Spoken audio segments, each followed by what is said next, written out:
আমার বাবা একজন, এখন আমার বাবা কি সবার বাবা? উল্টা ফিলোসফির মানুষ দুটো কথা বলল। সম্প্রতি এক ইন্টারভিউয়ে শাকিব খানকে আবারও অপমান করলেন আফরান নিশু।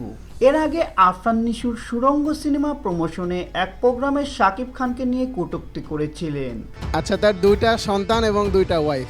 শাকিব খান সে সময় আফরান নিশু শাকিব খানের ব্যক্তিগত জীবন নিয়ে সমালোচনা করেছিলেন, যা নিয়ে হয়েছিল ব্যাপক সমালোচনা।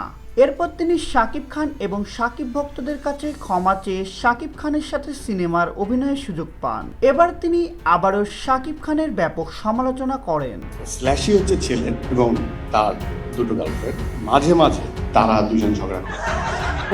আফরান নিশু তার নতুন সিনেমা আকা ছবির প্রমোশনে এসে শাকিব খানের সাথে কাজে তার তিক্ত অভিজ্ঞতার কথা জানান এবং তিনি শাকিব খানের সমালোচনা করেন। তিনি বলেন, শাকিব খান নিজেকে অনেক বড় মনে করেন, অহংকার পতনের মূল, তাই তার উচিত সবার সাথে ভালো আচরণ করা। তিনি যত বড় সুপারস্টারই হন না কেন, তার উচিত সবার সাথে ভালো ব্যবহার করা। শাকিব খান একজন স্বার্থপর অভিনেতা। তো ভিউয়ার্স, এ বিষয়ে আপনাদের মতামত কি? কমেন্টস করে জানিয়ে দিন।